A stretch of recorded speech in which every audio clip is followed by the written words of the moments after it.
and very good morning once again. So this is your English mentor Shalini Mehndras. Welcomes you all once again in the Mehndras official YouTube channel. Republic day है, I know. Morning में आप सभी मेरे साथ already जुड़ चुके हैं, तो सुबह के बज चुके हैं 10 और ये है आपका बूस्टर यानी कि टॉपिक बूस्टर. किसी भी टॉपिक में पारंगत अगर हासिल करनी है तो आप सभी को ये टॉपिक बूस्टर का सेशन ज़रूर देखना चाहिए, क्योंकि इस सेशन में हम बेसिक टू एडवांस लेवल के सभी क्वेश्चंस करते हैं, उनके थ्रू सारे रूल्स को सीखते हैं. और आज का जो टॉपिक है वो बहुत ही इंटरेस्टिंग टॉपिक है. जैसा कि मैं आपको बताऊं तो रीडिंग कॉम्प्रिहेंशन सबसे ज़्यादा स्कोरिंग और सबसे ज़्यादा जो वेटेज होता है मार्क्स का वो रीडिंग कॉम्प्रिहेंशन का होता है. अगर हम प्री लेवल की बात करें तो हार्ड आपको मोस्टली 7 to 8 क्वेश्चंस देखने को मिल जाते हैं एक पैसेज में, समटाइम्स 10 भी हो जाते हैं. और अगर मेंस लेवल की बात करें तो आपको 10 to 15 क्वेश्चंस मिलते हैं. क्यों 10 to 15 क्वेश्चंस बोल रहे हैं? क्योंकि एक पैसेज नहीं हो सकता है, you will get 2 passages in mains exam. क्योंकि प्री में जो आपके क्वेश्चंस होते हैं वो होते हैं 30 और इसमें एग्जाम टू एग्जाम वेरी कर सकता है. वैसे ऑलमोस्ट 40 क्वेश्चंस तो देखने को मिलते हैं. ठीक है, तो आपको उसी के हिसाब से अपना टाइमिंग भी मैच करना है, पैसेज भी पढ़ना है ना. तो ये सारी चीज़ें अब क्योंकि अपने आप से ही देखो कि रीडिंग लिखा है, रीडिंग कॉम्प्रिहेंशन में सबसे पहली बात जो लिखी है वो लिखी है रीडिंग, जो हम डेली करते हैं. कई सारे बच्चों को लगता है कि नहीं दे कैन रीड इट और आराम से पैसेज सॉल्व कर लेंगे, बट ये एकेडमिक सेशन नहीं है. एकेडमिक सेशन में जो आपके पास पैसेजेस आते थे वो होते थे स्टोरी बेस्ड. ये स्टोरी बेस्ड हो भी सकते हैं और नहीं भी हो सकते. बेसिकली ये सबसे ज़्यादा जो रिलेटेड होते हैं वो आपके होते हैं द हिंदू आर्टिकल से, जो आप डेली द हिंदू आर्टिकल पढ़ते हो मेरे साथ. ठीक, तो यानी कि रीडिंग का मतलब ये हो गया कि आपकी रीडिंग बहुत अच्छी होनी चाहिए. ठीक, इस पैसेज को अगर आप पढ़ो तो उसका मतलब आप क्या समझ रहे हो ये बहुत इंपॉर्टेंट है. ऑथर उसमें क्या कह रहा है उसके अकॉर्डिंग ही हमें आंसर करने होते हैं. हमें हमेशा प्रिपेयर्ड रहना चाहिए before hand for any topic. मान लो कोई भी आपके सामने टॉपिक आ गया इकोनॉमिकल या पॉलिटिकल, तो अगर आप टॉपिक से पहले से अवेयर हैं तो थोड़ा सा आसान हो जाता है रीडिंग कॉम्प्रिहेंशन के सेशंस को या क्वेश्चंस को सॉल्व करना. Reading comprehension is kind of a topic कि आप अगर पहले से टॉपिक के बारे में आपको जानकारी है तो आप काफ़ी बेहतरीन परफॉर्म भी कर सकते हो, है ना. लेकिन आप अपनी अवेयरनेस रखो टॉपिक को लेकर के. अवेयरनेस क्यों जरूरी है? कि टॉपिक को आप समझ लो कि क्या कहा जा रहा है, लेकिन जो क्वेश्चन पूछा गया है वो answer would be based on जो आपके सामने पैसेज है, सिर्फ उतना जो सामने लिखा है उसी के अकॉर्डिंग आंसर करना है.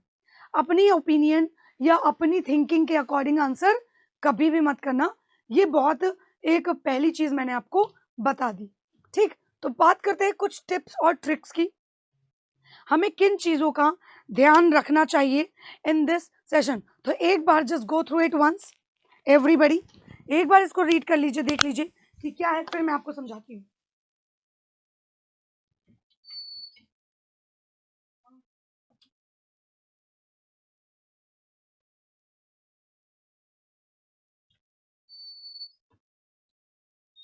ओके, रीड कर लिया. वन लाइनर्स हैं, इनको हम आराम से समझेंगे. पहले क्या लिखा हुआ है? First of all improve your vocabulary. किसी भी रीडिंग कॉम्प्रिहेंशन के क्वेश्चंस को सॉल्व करने के लिए आपकी वोकैबुलरी बहुत स्ट्रांग होनी चाहिए.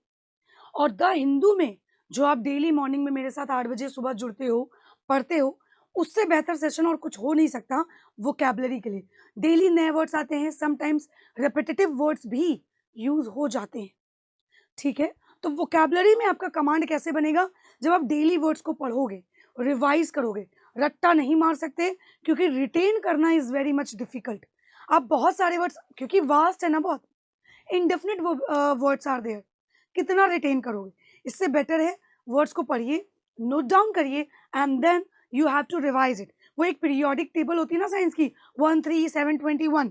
तो फर्स्ट डे आपने पढ़ा, थर्ड डे उसका रिविजन करिए, 7th डे आते तक आपके पास और सारे वर्ड्स आ जाएंगे. 7 डे रिविजन करिए, फिर 21 डेज में रिविजन करिए. तो जब ऐसे रिविजन आप करोगे तो कहीं ना कहीं आपके माइंड में उसका मीनिंग मेमोराइज हो जाएगा, उसके सिनोनिम एंटोनिम मेमोराइज हो जाएंगे. तो वर्ड आगे रिपीट होंगे, आप फटाफट से पकड़ लोगे कि भैया इसका मीनिंग क्या है। तो सबसे पहला पॉइंट क्या है, आप अपनी वोकैबुलरी को अच्छे से इंप्रूव करिए। Then come up with the questions about the text you are reading. जो आप पढ़ रहे हो उससे कुछ क्वेश्चंस आपके दिमाग में आने चाहिए, है ना, कि अरे इसमें तो ये क्वेश्चन हो सकता है, इस चीज में क्रिटिकल बात कह रही है, तो वो चीज हमें समझनी होगी।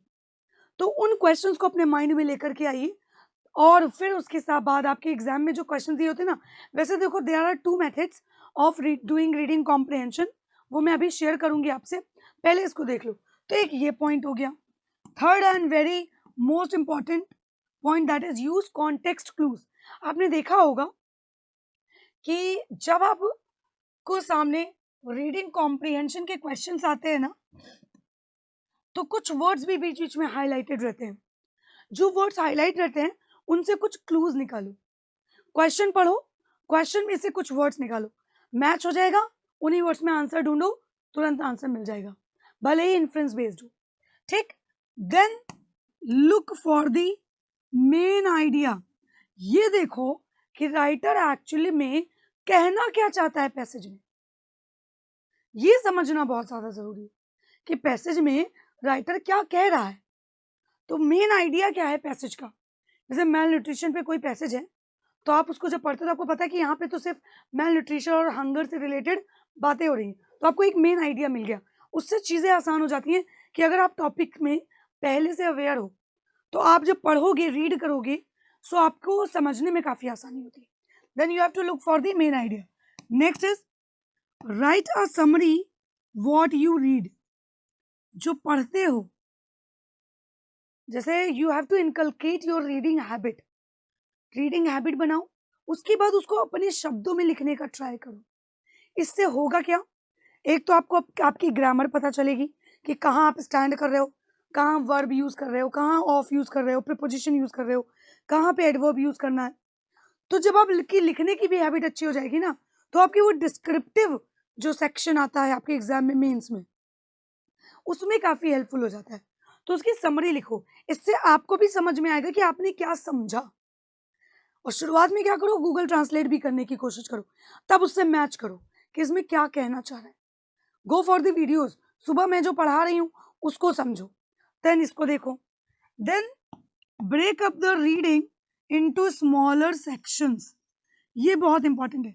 आप इकट्ठा बहुत बड़ा पैसेज है नहीं पढ़ सकते हो, उसको स्मॉलर सेक्शन में डिवाइड करो, फर्स्ट पैरा, सेकंड पैरा, ऐसे, फिर उसको अपने ओन वर्ड्स में लिखो, तो इससे काफी आसान होगा। और सबसे बड़ी चीज है ना, रीडिंग बहुत बोरियत चीज है, मैं खुद बताती हूँ आपको। हम जैसे एक दो लाइन पढ़ते हैं ना, हमें लगता है नींद आ रही है, पढ़ाई करने में नींद आने लगती है, फिर तो रीडिंग है। तो पहले जो आपकी की इंटरेस्ट है जिनमें, उन पार्ट्स को उठाओ और रीड करो, that is very much important. ठीक है, उन पार्ट्स को क्या करना है, आपको अच्छे से रीड करना है।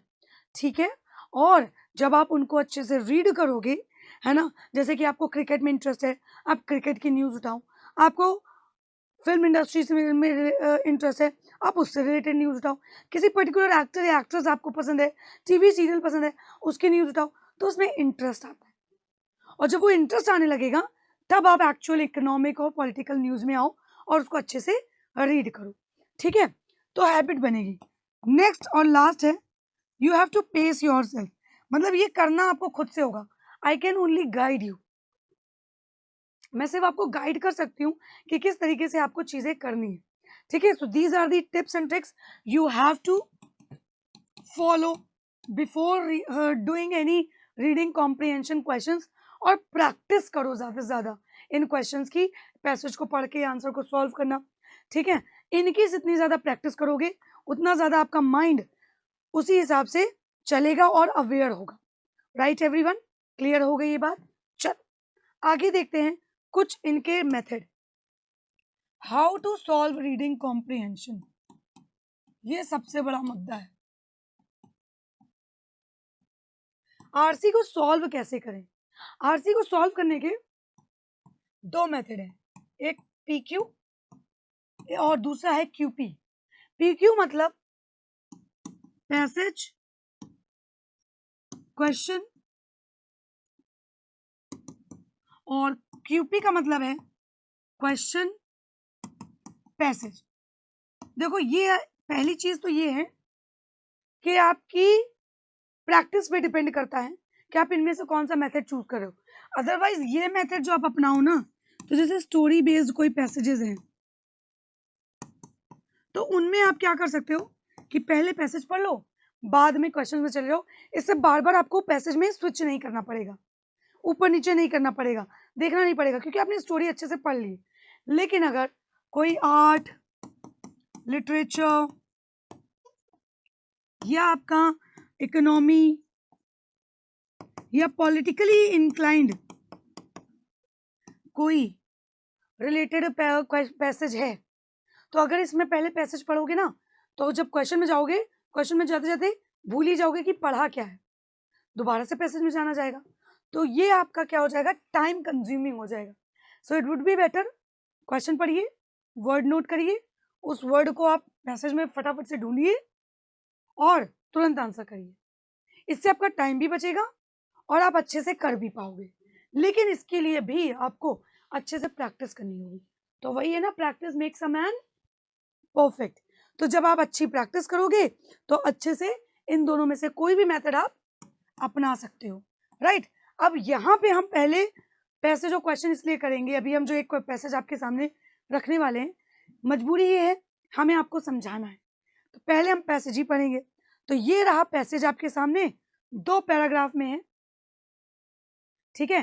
तो पहला पैराग्राफ के लिए रीड करने के लिए मैं आपको देती हूँ 1 मिनट का समय, जल्दी से पढ़िए, इसको समझेंगे फिर नेक्स्ट पैराग्राफ में जाएंगे।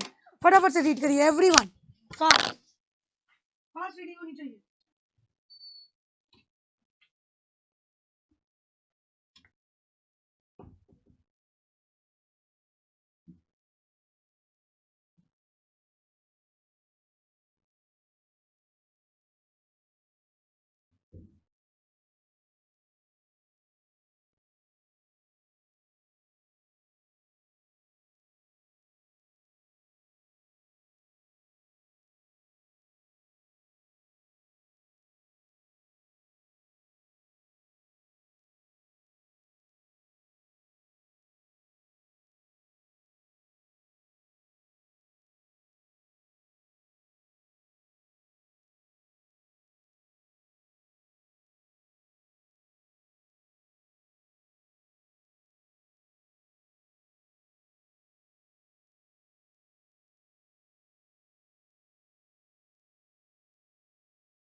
I hope done everybody.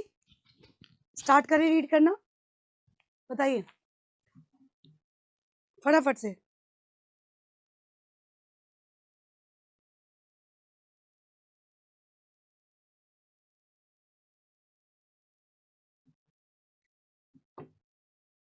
चलिए, क्या लिखा हुआ है यहाँ पे, Australia's victory at the ICC women's T20 world cup. जो ICC women's T20 world cup हुआ, उसमें ऑस्ट्रेलिया की जो जीत है, which concluded at Cape Town on Sunday, जो संडे को केप टाउन में कॉन्क्लूड हुई। कॉन्क्लूड मतलब कंक्लूजन, जो विक्ट्री यानी जीत हासिल हुई, वॉज एक्सपेक्टेड, वो कहीं ना कहीं एक्सपेक्टेड थी। Even in a sport rightly celebrated for its glorious uncertainties, मतलब जो glorious uncertainties हैं, मतलब जो चीजें निश्चित नहीं हैं, उसके लिए यहाँ पे बात कर रहे थे कि लग रहा था कि जीत नहीं मिलेगी, तो ये जो glorious unexpectedness है उसके बारे में यहाँ पे बात कर रहे हैं। मीन्स जो एक एडमायरेशन मिला, प्रेज मिला, प्रशंसा मिली, that is a win for the Australian women's cricket team is almost a certainty. जिसमें अगर कंपैरिजन देखा जाए, क्रिकेट टीम की जीत, ऑस्ट्रेलिया की वुमेन क्रिकेट टीम जो है, जो कहीं ना कहीं वो एक ऑलमोस्ट अ सर्टेनिटी है कि हाँ जीत सकते हैं। लेकिन जो यहाँ पे अगर हम बात करें तो ये जो जीत थी ये थोड़ी सी अनसर्टेन थी लेकिन हुई, so they celebrated. So it was Australia's 6th victory. तो ये ऑस्ट्रेलिया की क्या थी, छठी जीत थी. In what was the 8th edition of the tournament. जो ये 8th एडिशन टूर्नामेंट का था T20 वर्ल्ड कप, इसमें. ठीक है. Australia has also been the champion in 7 out of the 12 women's cricket one day international world cup. So Australia क्या है, वो चैंपियन भी है 12 जो वनडे इंटरनेशनल क्रिकेट हो उसमें, वर्ल्ड कप में, उसमें भी 12 में से 7 चैंपियनशिप उनके हाथ लगी. इन टेस्ट जो होते हैं, वनडे टेस्ट जो होते हैं, उनमें भी रिग्रेटेबली, मतलब रिग्रेट करते हुए, there are very few of them for women these days. बहुत कम उनमें से, उन वुमेन्स में से ऐसी हैं आज के टाइम में, that Australia has the best percentage of wins among all the teams. सभी टीम्स में से जो ऑस्ट्रेलिया है उनका सबसे बेस्ट परसेंटेज रहा है जीत में. The Aussies had arrived in South Africa for the world cup. World cup के लिए जो ऑस्ट्रेलिया टीम है वो south Africa I with a remarkable record in the T20 format. T20 format में जो एक रिमार्केबल मेमोरेबल रिकॉर्ड उन्होंने बनाया. ठीक है. इन 3 years, 3 सालों में, they had lost only once. उन्होंने सिर्फ एक बार ही उनकी हार हुई है, मतलब उन्होंने एक बार ही हार देखी है. That too in the super over to India. जो कि सिर्फ किसमें था, जो सुपर ओवर हो गया था भारत में एट नवी मुंबई इन दिसंबर में जो मैच हुआ नवी मुंबई में, उसमें वो भी सिर्फ हारे थे. It was India that ended, and ये भारत था जिसने एंड किया even more spectacular run by Australia 26 OD wins. And that victory in 2021, और जो वो जीत थी 2021 में, had come in Australia's own backyard, और वो ऑस्ट्रेलिया के अपने ही मतलब कंट्री में हुआ. The Indian women had an excellent opportunity. Indian women के पास ये बहुत ही बेहतरीन अपॉर्चुनिटी थी to stop their formidable rivals run. कि अपने जो फॉर्मिडेबल राइवल है, मतलब जो चीज वो करना चाहते थे उसकी जो हाईएस्ट इंटेंसिटी है अपने विपक्षी टीम की, of the world cup in South Africa too. So in the semifinal, जो सेमीफाइनल हुआ, they were well placed in their chase of a, तो वो अपने में एकदम अपने टारगेट को लेकर के एकदम, they were chasing their target of a challenging target until Harmanpreet Kaur was run out. जब तक कि हरमनप्रीत कौर जो इंडियन टीम के थे, जब तक कि वो रन आउट नहीं हो गई, and after bat got stuck, जब उनकी बैट एकदम थम गई. ठीक है. यहाँ पे समझ रहे हो, ऑस्ट्रेलिया की जीत के ऊपर सारी चीजें हो रही हैं. ये भी यहाँ पे बताया गया कि कितने वनडे इंटरनेशनल वर्ल्ड कप में से कितने वो जीते हैं, और 3 सालों में लगातार उन्होंने जीत हासिल करी है, और एक बार हारे भी थे, वो इंडिया से हारे. ठीक है. और कहाँ पे मैच हुआ ये भी बताया गया. नेक्स्ट है जो दूसरा सेमीफाइनल था, हाउएवर, हालांकि सॉ मेजर अपसेट, कहीं ना कहीं उसमें थोड़ा ज्यादा दुख भरा था, with the host defeating England. जो डिफीटिंग इंग्लैंड से हारा था. There had already been excellent crowds. यहाँ पे बहुत ही अच्छा क्राउड भी था जो अच्छे से चीजों को देख रहा था for the tournament. But south Africa present in the final. लेकिन जो साउथ अफ्रीका की प्रेजेंस थी कि वो साउथ अफ्रीका फाइनल्स में पहुंचा, उसमें ये इंश्योर हो गया that is a full house at the Newlands cricket ground. मतलब न्यूलैंड क्रिकेट ग्राउंड जो था साउथ अफ्रीका का, पूरा फुल हाउसफुल था. The South African women may have stumbled on the final hurdle. जो साउथ अफ्रीकन टीम थी जिनसे ऑस्ट्रेलिया की जीत हुई थी, उसमें साउथ अफ्रीकन वुमेन क्या हो गई थी, देवर स्टम्बल्ड, है ना. स्टम्बल्ड मतलब जो अपना एक तरीके से दे ऑलमोस्ट फॉल डाउन, हार गई. ठीक है. On the final hurdle, but their campaign was probably the real story of the world cup. लेकिन जिस तरीके से वो फाइनल्स में पहुंचे, वो कहीं ना कहीं एक रियल स्टोरी है वर्ल्ड कप की. They had entered the tournament एमिड a controversy. South Africa की टीम ने जो कोई कंट्रोवर्सी चल रही थी, उस परेशानियों में भी उन्होंने यहाँ तक पहुंचे. The captain Dane van Niekerk had been dropped on fitness ground. क्योंकि जो डैन वैन निकर्क थे वो कहीं ना कहीं फिटनेस की वजह से लो हो गए, she fail to reach the 2 kilometre running benchmark, क्योंकि वो फेल हो गई थी 2 किलोमीटर की जो रनिंग थी उसमें बाय 18 सेकेंड्स, 18 सेकेंड से वो रह गई थी, तो कैप्टन बन ही नहीं पाई वहां पे। And they were stunned by Sri Lanka in the opening match, और वो एकदम स्टन्ड हो गए, शॉक्ड हो गए जो ओपनिंग मैच जब श्रीलंका ने खेला। But under the captaincy of Sune Luus, जो सून लूस है उनकी कैप्टेंसी के अंतर्गत, दे बाउंस्ड बैक एडमायरेबली, दोबारा से वो एकदम प्रशंसक पूर्ण वापस आए।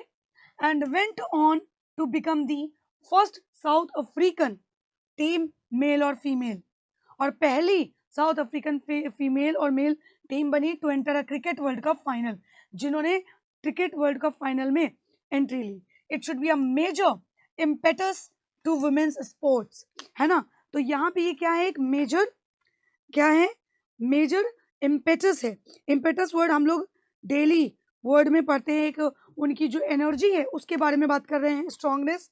नॉट जस्ट क्रिकेट, ना कि सिर्फ cricket in South Africa, a country that paid a heavy price of its apartheid policy, जो उनकी अपार्थेड पॉलिसी है उसको लेकर के यहाँ पे बात की गई। अपार्थेड जो है वो एक्चुअली साउथ अफ्रीका में है, जो रंग भेद करता है व्हाइट्स और ब्लैक्स में, उसके लिए बोल रहे हैं। So it may be pertinent to know that, तो ये पर्टिनेंट होगा, ये नोट करना दैट जो नेल्सन मंडेला है साउथ अफ्रीका की पहली black president, had successfully used sport, उन्होंने स्पोर्ट्स को बहुत ही एक अच्छी स्पिरिट में लिया। द 1995 रग्बी वर्ल्ड कप में which South Africa hosted and won, जिसको साउथ अफ्रीका ने होस्ट भी किया और जीता भी उसमें। एंड अ डिवाइडेड नेशन, और जो साउथ अफ्रीका में अपने आप में ही डिवाइडेड है ब्लैक और व्हाइट के बीच में, उसको कहीं ना कहीं जोड़ा। तो समझ में आया, साउथ अफ्रीका में अपने आप में ही जो कंट्रोवर्सी चल रही है उनमें भी उन्होंने कहीं ना कहीं अपने आप को उभारा। ठीक, तो पहला क्वेश्चन है, you have to choose the antonym of certainty. Certainty मतलब किसी चीज की निश्चितता, मतलब कोई चीज जो फिक्स्ड है, फॉर्म है, उसके लिए यूज करते। तो कॉन्विक्शन तो होगा नहीं, कॉन्विक्शन मतलब किसी तरीके के कॉन्फ्लिक्ट या कॉन्फ्लिक्ट में पड़ जाना। बट अगर डाउट है, कोई चीज सर्टेन है और उसी जगह अगर हम डाउट कर दें तो ये क्या हो जाएगा, इसका करेक्ट एंटोनिम। अब देखो हमें पैसेज में जाने की जरूरत नहीं पड़ेगी, ठीक है, तो बाकी इसके आंसर नहीं होंगे। नेक्स्ट, फॉर्मिडेबल का एंटोनिम, फॉर्मिडेबल मैंने बताया जो की इंटरेस्ट होता है किसी चीज को लेकर के, है ना, लेकिन थोड़ा सा अनकंफर्टेबल स्टेज होती है, डॉन्टिंग होती है, फॉरबिड करना, डॉन्टिंग करना, अलार्मिंग, तो ये तो इसके सिनोनिम है। एंटोनिम क्या हो जाएगा, किसी को कंफर्टेबल करना, क्योंकि फॉर्मिडेबल मतलब होता है जो अनकंफर्ट रहते हैं, राइट। नेक्स्ट, लास्ट में आपने देखा होगा एक ब्लैंक था कि साउथ अफ्रीका ने होस्ट भी किया और जीता भी। तो to a divided nation, to don't, to detrimental मतलब हार्मफुल, हिंडर मतलब जो ऑब्स्ट्रक्ट, प्रॉब्लम्स क्रिएट करना, यूनाइट मतलब एक तरह।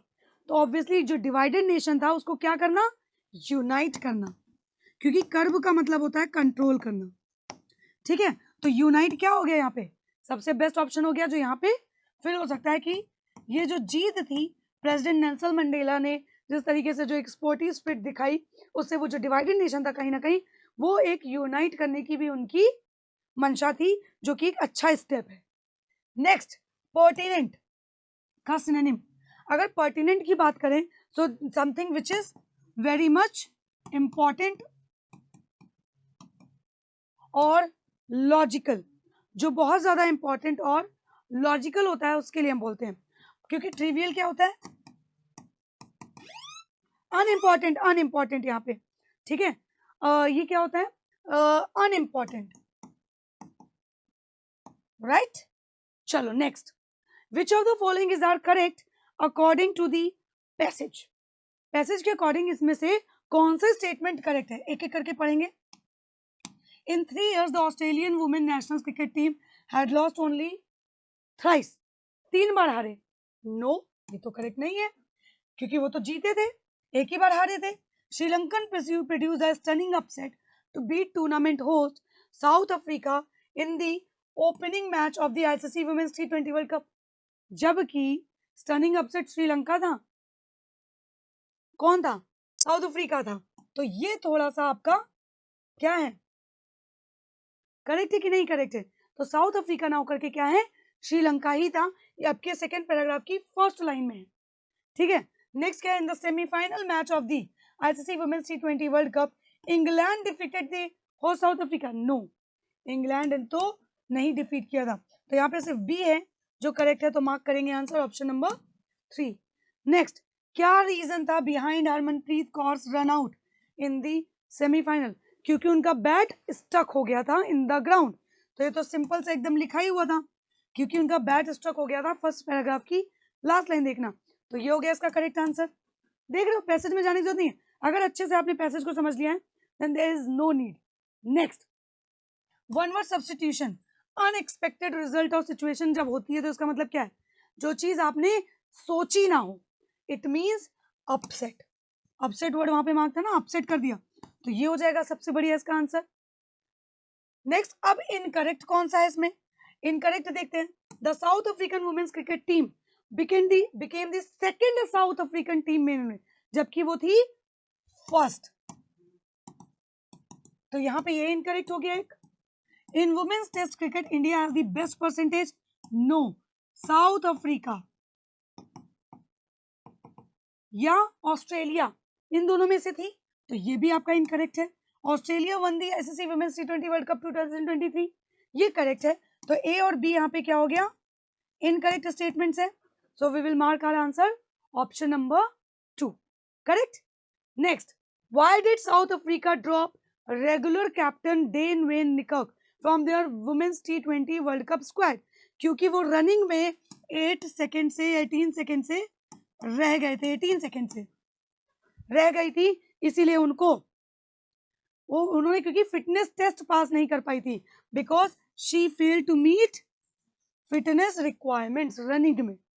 रनिंग में वो 18 सेकेंड से पीछे थी, इसीलिए, तो ये आसान हो गया।